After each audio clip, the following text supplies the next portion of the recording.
Hello, everybody. Scott Golden here with the Golden Opportunities Coaching YouTube channel. Welcome to those of you who are new. Welcome back to those of you who are seasoned veterans of what we do around here. What we do around here is bring about conversations as it relates to the benefit of social, psychological, emotional topics on a variety of subjects. We do that in an audio format as often as we can, and there's over 480 audios for you to check out. So hopefully there's something that you enjoy, maybe many things that you enjoy.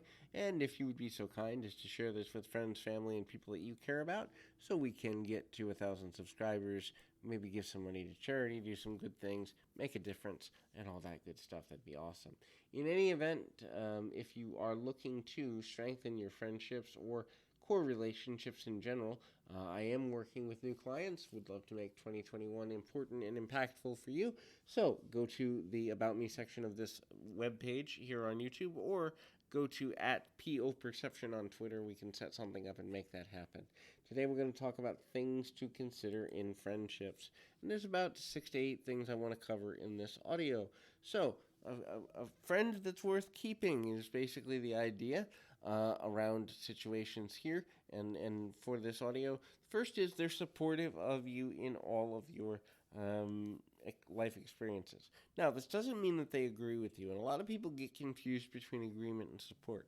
Support is they make an attempt to understand you and try to be beneficial to you as you work through your challenges.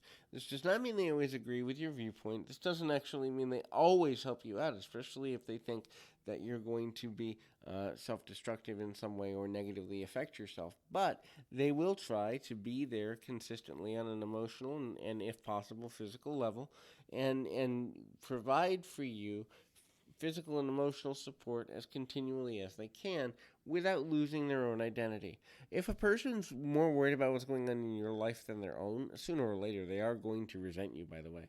And so I think it's important to have the boundary of not expecting too much from a person while still expecting a certain level of engagement that you both agree to and set. Commonality and agreement is important in that process.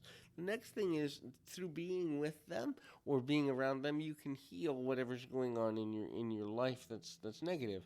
So they might be able to help you calm down when you're angry. They might be able to help you with your depression or sadness.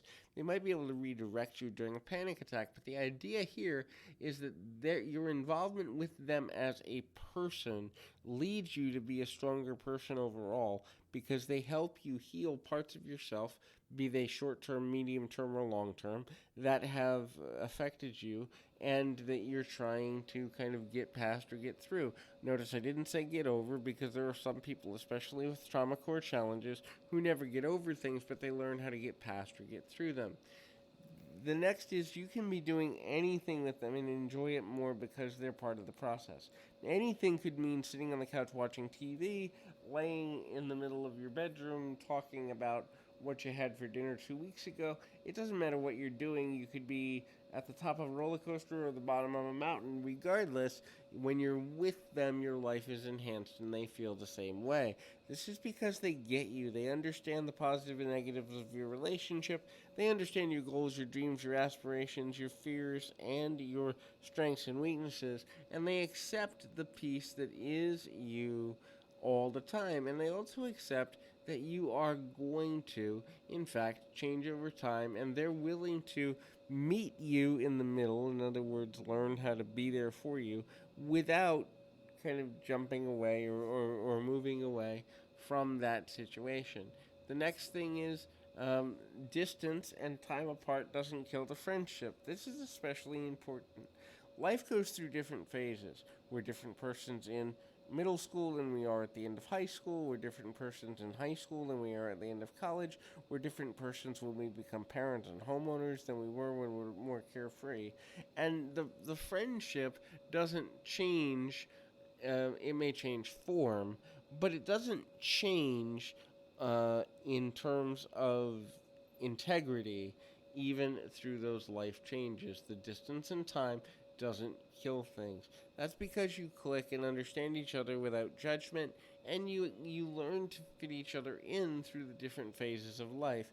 This is because there's an active choice to make the friendship a priority on both sides. The active choice piece of friendship is something that I think people forget, in that it takes both people being willing to work through and work with each other in order to maintain lasting friendships. It can't be one-sided, and when it becomes one-sided, it's more likely than not that if it's one-sided for an extended period of time, some months or longer, that you've probably outgrown the friendship, or at least one party has. This doesn't mean they're a bad person, it just means their phase of life has changed and their relationship with you has changed by default and result. The next thing to consider is ultimately the nature of kind of the fact that things are chosen and that the circle stays small. We live in a world where the number of friends online, on social media, the more influential you are, in theory, the more friends you're going to have. But in reality, the lasting, meaningful friendships, I heard a researcher once say if you have 1 to 2 friends per decade you're alive, then you've lived a rich life. And I tend to agree with that. So often we overvalue acquaintanceships and we don't look at what a real lasting friendship takes and looks like. And so maybe if you've been alive for 50 years, having 5 people you can count on and say that at this point that person was a true friend to me is a pretty big accomplishment, 5 to 10 people, whereas a lot of people think they need to have 100 or more acquaintances slash friends to be fulfilled, and that's not always the case. So hopefully this has been helpful. Keep your feet on the ground, your mind in the moment. Till next time, everybody.